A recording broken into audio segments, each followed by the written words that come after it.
আল্লাহু আল্লাহু কি যে মধুর নাম, আল্লাহু আল্লাহু কি যে মধুর নাম। ধরার তামাম মনি মুক্তায় পান্না হীরা সোনা দানায় হয় না তাহার দাম। আল্লাহু আল্লাহু কি যে মধুর নাম। ডাকলে ও নাম সোহাগ ভরে নিত্য জোয়ার প্রেম সাগরে। ডাকলে ও নাম মনেরই কাবায় নাচে রক্ত ঘাম। সবাই বলুন আল্লাহু আল্লাহু কি যে মধুর নাম। ধরার তামাম মনি মুক্তায় পান্না হীরা সোনা দানায় হয় না তাহার দাম। আল্লাহু আল্লাহু কি যে মধুর নাম। সম্পর্ক লা ইলাহা ইল্লাল্লাহ। রাসূল বলেন আমি একা যাব না জান্নাতে। আল্লাহু আকবার। কবরে শুয়ে শুয়ে রাসূল আমার কাঁদতেছেন। আমার নবীর কান্না অস্থির কান্না। সারা জীবন কেঁদেছেন, উম্মতি উম্মতি বলে কেঁদেছেন। ইন তুআযিবহুম ফাইন্নাহুম ইবাদুক। আবার কবরের মাটিতে শুয়ে শুয়ে কাঁদতেছেন। কাল হাসরের ময়দানে আমার রাসূল বলেন আমি আমার কোন উম্মত ছাড়া জান্নাতে যাব না। হাদিসের মধ্যে আসছে আমার নবীজি মোট 4 বার তিনি হাসরে আসবেন। তাদেরকে টেনে টেনে জান্নাতের দিকে নিয়ে চলে যাবেন। প্রথমবার নিবেন, দ্বিতীয়বার নিবেন, তৃতীয়বার নিবেন, কিন্তু ইল্লা মান হাসাবাহুল কোরআন। চতুর্থবার যখন নিতে আসবেন তখন কোরআন তাদের বিরুদ্ধে দাঁড়ায় যাবে। আল্লাহ তোমার রাসূল এই সমস্ত বান্দাকে জান্নাতে নেয় কেন? এই সমস্ত বান্দা তো কোরআনের বিরুদ্ধে চলেছে, আইনের বিরুদ্ধে চলেছে। কোরআন যখন বিরোধিতা করবে রাসূল আর সুপারিশ করতে পারবেন না। আমার নবী সেই দিন জান্নাতে একা যাবেন না, সবাইকে নিয়ে যাবেন। বলেন বলেন বলেন, সবাইকে নিয়ে যাবেন। আমরা একসঙ্গে যেতে চাই, জোরে বলি ইনশাআল্লাহ। নামাজ পড়বো কয় ওয়াক্ত? আসতে বলবেন না, কয় ওয়াক্ত নামাজ? কারা কারা একটু হাত তুলে দেখেন দেখি, কারা কারা একটু হাত তুলে দেখেন না ভাই। জোরে বলি ইয়া আল্লাহ, আরো জোরে ইয়া আল্লাহ। আমাদেরকে 5 ওয়াক্ত সালাত আদায় করার তৌফিক তুমি আল্লাহ দিয়ে দাও। জোরে বলি আমিন, আরো জোরে আমিন, আরো জোরে আমিন। বউ যদি নামাজ না পড়ে কি করবেন? দাওয়াত দিবেন। রাজি আছেন না ইনশাআল্লাহ? দাওয়াত দিও কাজ হয় না তখন কি করবেন? একজন কি খুঁজে জানেন? পিটাবো। বউ পিটে না এত সস্তা। হয়তো যে বলেছে পিটাবো হয়তো বিয়েই করে নাই। বউ পিটানো সস্তা না। যে স্বামী তার বউকে ভয় না করবে তার সংসারই তো হবে না। বলেন তো, বউকে ভয় করেন না? হাসতেছে দেখে, করে। বউকে না ভয় করলে আপনি সংসারই তো করতে পারবেন না। আমিও করি, আপনিও করেন। এই ভয় সেই ভয় না, এটা সম্মান। এটা কি বলেন তো? সম্মান। এই যে সম্পর্ক, স্বামী স্ত্রীর সম্পর্ক বিশাল সম্পর্ক। এই সম্পর্ক যেন জান্নাত পর্যন্ত চলে যায় এই চেষ্টাও চালাতে হবে। বউকে বলতে, বউ আমার একই ছাদের নিচে 50 বছর কাটায় দিলাম, এক সংসারে থাকলাম। ও আমার স্ত্রী, আমার মন চায় আমি তোমার সঙ্গে জান্নাতে গিয়ে একসঙ্গে জান্নাতের বাজার করব। দেখবেন বউয়ের চোখ দিয়ে পানি বের হয়ে আসছে। চলো তাহাজ্জুদ পড়ি। বউকে উঠাইয়া দিলেন। বউ যদি নামাজ না পড়তে চায়, ফজরের সময় পানি গরম করে আপনি স্বামী আস্তে করে সামনে ডাক দিয়ে বললেন, বউ ওঠো, তোমার জন্য আমি তোমার জন্য গরম পানি করেছি। বলেন তো খুশি হবে না লজ্জা পাবে? এই লজ্জা পাবে না? লজ্জা পাবে না? আহারে আমার স্বামী আমার নামাজের জন্য অজুর পানি গরম করে দিয়েছে, এরকম করে আপনি 2 দিন 3 দিন ধরে আপনি চেষ্টা চালান, দেখবেন ভালো হয়ে গেছে। বউ ভালো হয় না, আমাদের কাছে অনেকেই দোয়া চাই, হুজুর আমার বউ ভালো না। বলি আপনি সালাম দেন নাকি? হুজুর জীবনে সালাম কোনোদিন স্বামী বউকে দেয়?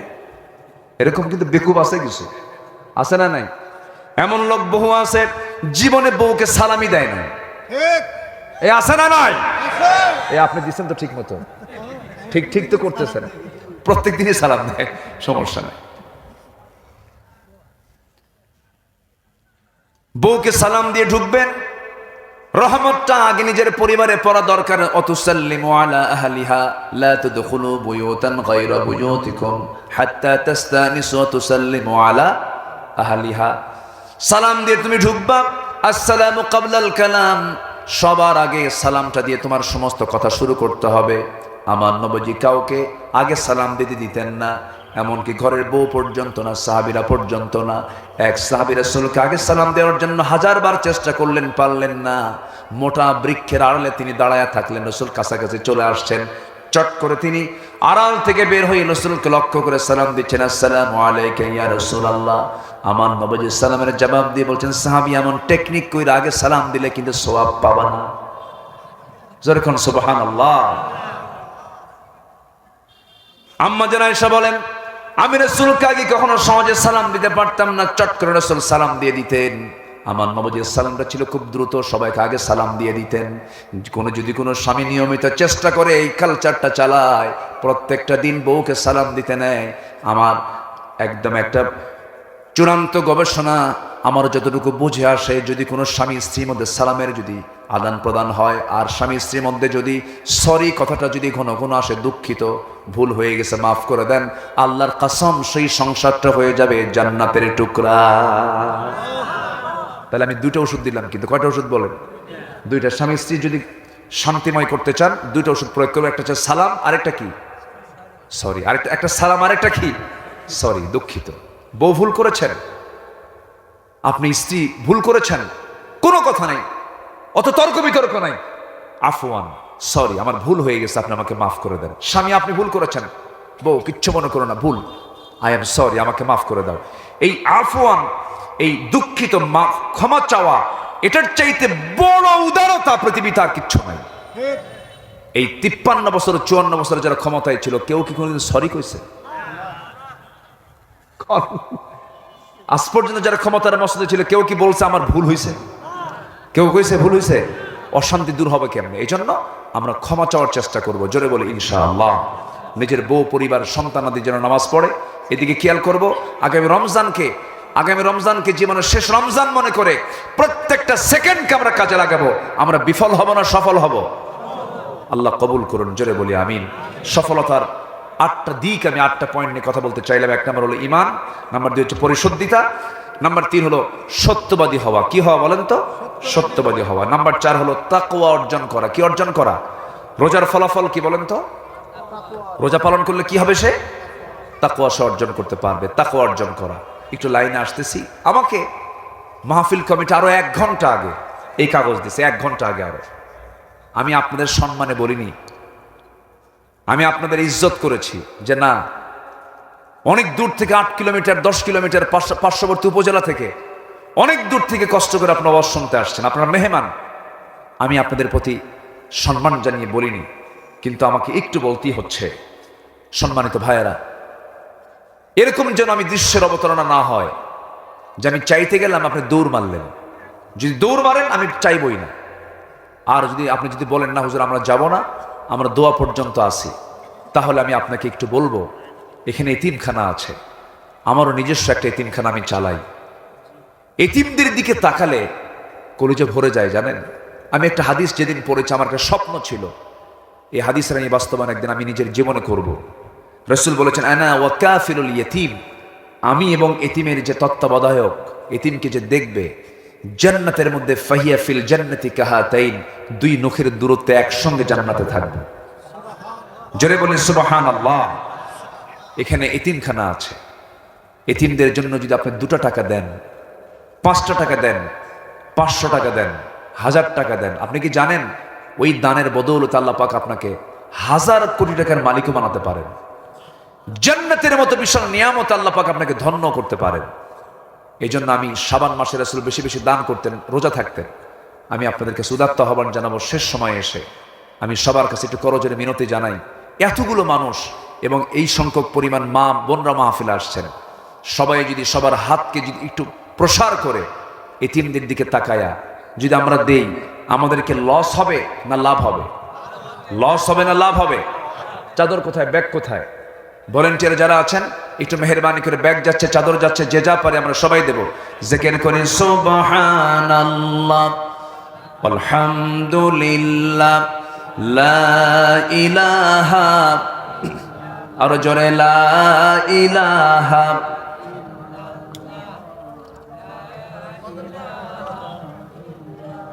আর জোরে লা ইলাহা, সুবহানাল্লাহ আলহামদুলিল্লাহ লা ইলাহা, আর জোরে লা ইলাহা।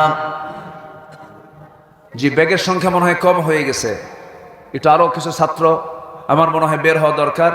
যে আমরা সবাই দিল থেকে দেবো ইনশাআল্লাহ। আল্লাহ তুমি সবাইকে এই দানে শামিল হওয়ার তৌফিক দাও, জোরে বলি আমিন। জিকির করি আল্লাহু আল্লাহ,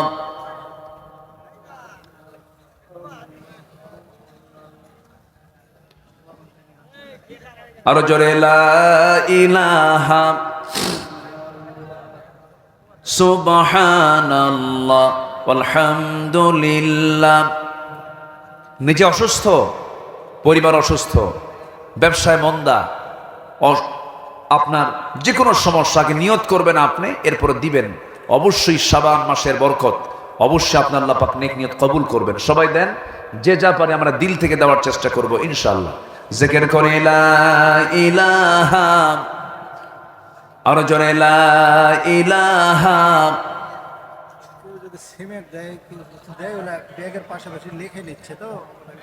জি, অনেকে আপনাদের কাছে চলে যাচ্ছেন এই চান্সে। আমি শুনেছি এই মাদ্রাসার এতিমখানার এই প্রতিষ্ঠানের এই কমপ্লেক্সের প্রায় অনেক দান আপনারা করেছেন। 18 থেকে 20 বিঘা জায়গা এই মাদ্রাসার হয়ে গেছে। বলি আলহামদুলিল্লাহ, জোরে বলি আলহামদুলিল্লাহ। পিছনে আমি নিজের চোখে দেখে আসলাম, 5 তলা ফাউন্ডেশন করে তারা 16টা পিলার তারা অলরেডি তারা খাড়া করেছেন। বহু বিশাল মেগা প্ল্যান, তাদের অনেক বড় প্ল্যান, অনেক বড় পরিকল্পনা। তো এই মাদ্রাসা এতিমখানার সামনের দিকে এগিয়ে যাক, সবাই চান তো ইনশাআল্লাহ? তা আপনাদের সবার দানেই কিন্তু এত দূর পর্যন্ত এগিয়ে এসেছে। আশা করি আপনারা এই দানকে অব্যাহত রাখবেন। উপস্থিত আমরা যে যা পারি, যদি কেউ সিমেন্ট দিতে চান, পর্যাপ্ত সিমেন্ট দরকার, বালু দিতে চান, পর্যাপ্ত বালু দরকার, রড দিতে চান, যে কোনো দান আপনি এখানে লিখে দিয়ে যেতে পারেন। আল্লাহ তুমি সবার দানকে তুমি আল্লাহ কবুল করো, জোরে বলি আমিন। জিকির করি লা ইলাহা,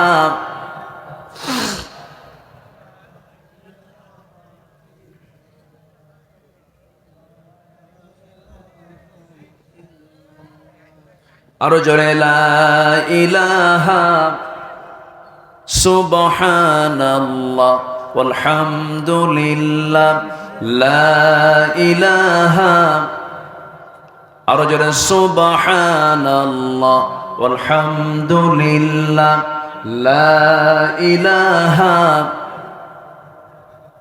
আরো জোরে লা ইলাহা। আল্লাহু আল্লাহ আল্লাহু আল্লাহ লা ইলাহা, সুবহানাল্লাহ আলহামদুলিল্লাহ।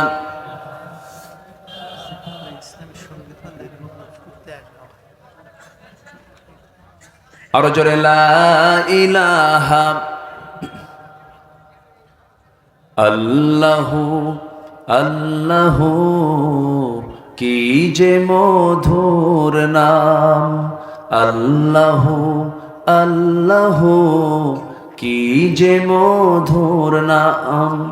ধরার তামাম মনি মুক্তায় পান্না হীরা সোনা দানায় হয় না তাহার দাম। আল্লাহু আল্লাহু কি যে মধুর নাম। ডাকলে ও নাম সোহাগ ভরে নিত্য জোয়ার প্রেম সাগরে ডাকলে ও নাম মনেরই কাবায় নাচে রক্ত ঘাম। সবাই বলুন আল্লাহ আল্লাহ কি যে মধুর নাম।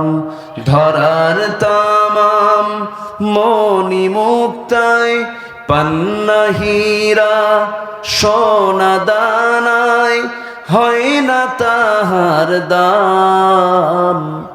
আল্লাহ আল্লাহ কি যে মধুর নাম।